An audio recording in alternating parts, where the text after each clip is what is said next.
Well, unlike last week, deals at AFEX Commodities market declined in the week ended August the 16th. A minimal decline, though, and Michael is joining us now. He always has the details and much, much more. Hello, Michael.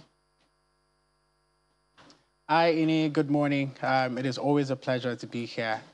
So just to give you a summary of everything that has happened on the exchange in the week under consideration, the total value of transactions traded on the exchange went up by 153.85%, going up from 0.13 billion to close the trading week at 0.33 billion. The total number of contracts traded on the exchange also went up by 84.43%, from 3,788 contracts to close the trading week at 6,986 contracts. The number of deals, however, saw a bit of red, falling by 2.78% from 36 deals to close the trading week at 35 deals. The AFEX Commodities Index, which is the ACI, also fell by 3.64%, from 459.22 points to 442.50 points. The AFEX Export Index also fell by 4.05%, from 176.61 points to close the trading week at 170.50 points. With regards to the volume of contracts traded on the exchange, we generally saw a higher volume of transactions on the exchange, with the greatest changes coming with Cashew, which traded 10 contracts last week to trading 5,290 contracts this week. And secondly, with Cocoa, which traded no contract last week to trading 910 contracts this week. With regards to the price changes on the exchange, we essentially saw changes across three commodities. The first of which would be maize, which went up by 4.56%, gaining 1,034 naira in the contract value to close the trading week at 23,710 naira per contract. We also saw an increase in cocoa, which went up by 5.29%, gaining 4,809 naira in the contract value to close the trading week at 96,309 naira per contract. And last week, in regards to price changes, we saw a decline in the price of soybean, which went down by 4.48%, losing 1,571 naira in the contract value to close the trading week at 33,512 naira per contract. And last but certainly not least, we have the fair trade exchange traded commodity, which also went up by 4.56%, gaining 724 naira in the contract value to close the trading week at 16,597 naira per contract. And as we always say, if you want to know more about the commodities market, there is a lot more information available on our website, which is www.afexnigeria.com. And if you want to get started trading commodities, you can always download our app, which is available on iOS and on Android. All right, Michael, thank you for that. So you recently closed out the Fvtc. Can you tell us a bit about the performance of the product and future plans for other innovative products on the exchange? Thank you very much, Ladi, for that question. So we recently closed out, like you said, the fair trade exchange traded commodity, which is something we have given a weekly update here on the commodities market summary. So the product itself was closed out at 16,800 naira per contract, and it started the commodity trading season and that's as far back as November 16th at 10,000. That would indicate a gain of 68%. I think that product has done significantly well. In comparison to all the other types of financial market products that we have, products that we have in the market. So I think it's safe to say that the way we designed the fair trade exchange traded commodity, it was designed to lie at the intersection of spot contracts, which tend to be high risk, high return products, and then also fixed income products, which tend to be low risk, low return products. So this first iteration has extremely been successful, and we are open to continue listing the fair trade exchange traded commodity on the exchange. As regards with regards to our future plans for the Fvtc, so we are looking currently into, we're looking to structure the product currently to either adding export nodes or also creating an entire Fvtc, which is based off of the export commodities that we have on the exchange. So inflation figures were out yesterday. We see a tapering of the inflation, further tapering of the inflation. And how do you expect this to affect the commodities market? Thank you very much, Ini, for that question. I think we have at different points in time spoken about the wide correlation between the commodities market and then also the inflation rate. So in recent weeks, we have seen a slight decline across board with some of the commodities that we have covered on the exchange. So I would say that the extent to which either the raw commodity, which would ideally be maize, soybean, paddy rice, or sorghum, is represented in the inflation, that's the CPI calculations, or the final product, which ideally would be cereals, is represented in the CPI calculations. I think we can expect that correlation to continue. So over the next 45 days, we do expect the prices of commodities to continue falling significantly, and we do also expect to see that represented in the inflation rate figures.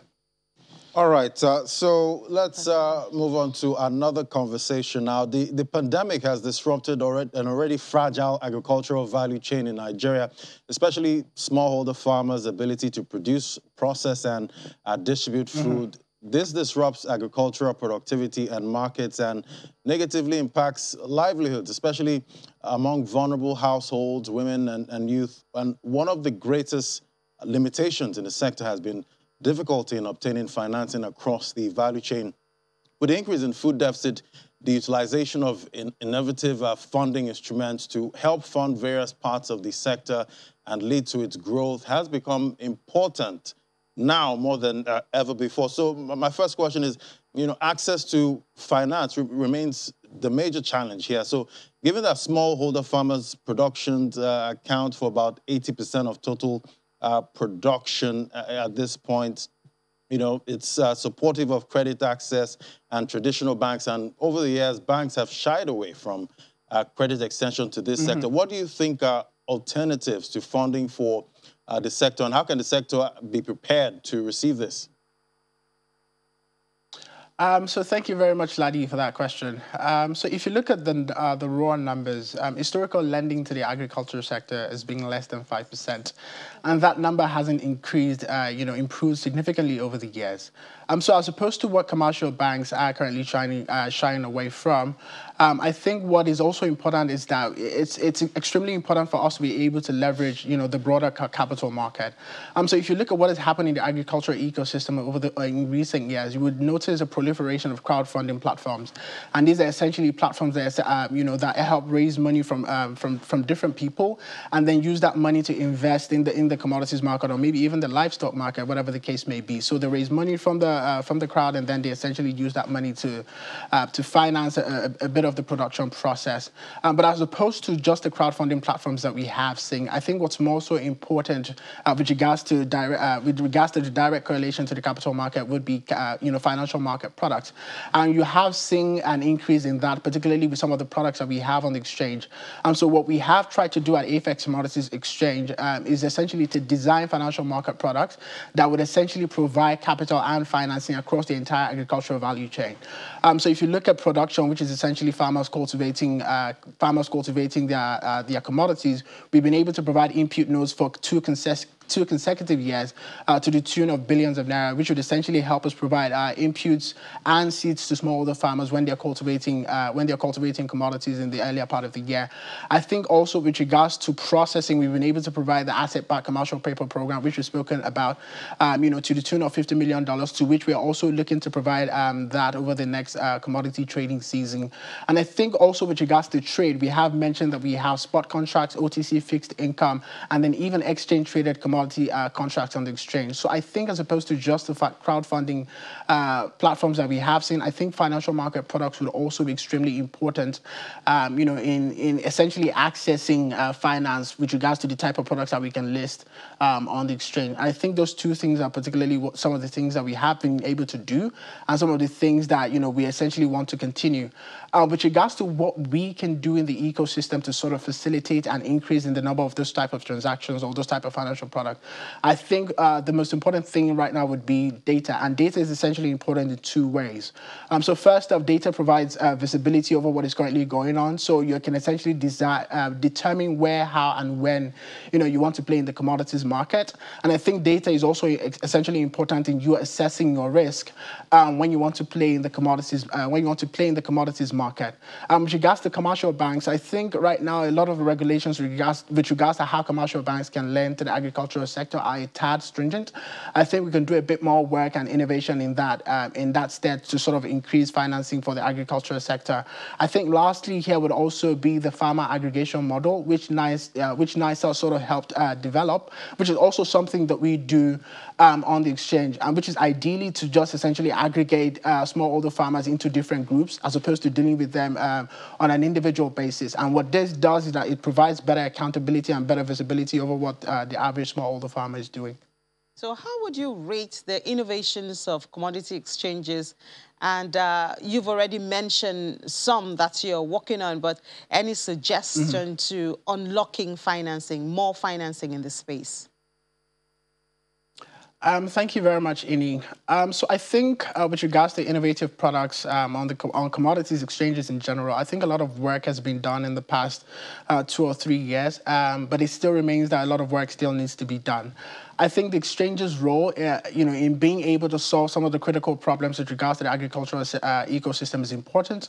I think the exchange's role as regards, its ability to serve as an intermediary between people who want to buy commodities and sell commodities is also extremely important, and more so the ability, to formalize that entire transaction process is important.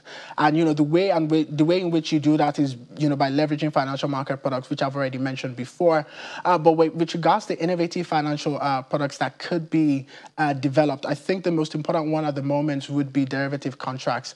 So with regards to trading commodities in general, or maybe even trading commodities on the exchange, one thing is predominant in the mind of every single market participant, and that is risk. And so what derivatives allow you to do is that they allow you to essentially, transfer today's risk until tomorrow, or just completely edge your risk in the market. So I think with regards to innovative financial products that commodities exchanges could currently be developing, I think derivatives is key. I think derivatives is important. I think derivatives is a financial market product that could essentially drive, higher transaction volumes with commodities exchanges, thereby improving the entire agricultural ecosystem. All right, so the public and private sector obviously have a role to play in closing food deficit. Could you identify, policy directions, and private roles to closing the food deficit? So with regards to policy directions, I would like to emphasize on one that is currently a menace, with agriculture currently, and that is the Land Use Act. And there seems to be at the moment a lot of issues and problems and challenges with regards to how people own land, and then how that land could essentially be used. So I think a lot of innovation needs to be done in that regard with regards to land ownership. I think secondly would also be so when you think about innovation with regards to policy directions, I think the federal government has done a brilliant job with some of the innovations that they've come up with in recent years, some of which would be the Anchor Borrowers Program, and then also the Presidential Fertilizer Initiative. But what is more so lacking at the moment would be the driving of the implementation of those particular programs, so that they essentially deliver, on the goals and objectives that they set out at inception. And I think that the way forward would essentially be a public-private partnership in essentially driving the implementation of all these initiatives. And I think one thing that is also important to mention here is we need to slowly transition from smallholder farming to large commercial farming, and to just use the United States as a proxy. So currently in the United States, only about 1.3% of the population currently cultivate crops. And if you look at the numbers in the United States, the average number of farms in the United States since the year 1935 has dropped from around 7 million farms to just around 3 million farms in today. And what that indicates is that the size of the average farmland has increased significantly over the years, and then the number of smallholder farmers has reduced drastically. I mean, I think it is the case that I know you mentioned this data earlier in the conversation, where you mentioned that smallholder farmers currently account for 80% of the production in the country. I think it's also safe to say that by virtue of the food deficits that we have experienced in the country over the years, it is safe to say that smallholder farmers cannot produce enough volume that we need in the country. So we do need to transition away from just smallholder farming to commercial farming. So any sort of policy that the federal government can put into place to facilitate that would also be extremely important. All right, just before we let you go, you did talk about commercial banks, extending more loans to the agri sector. But how can they leverage on the innovative financing instrument that you talked about earlier?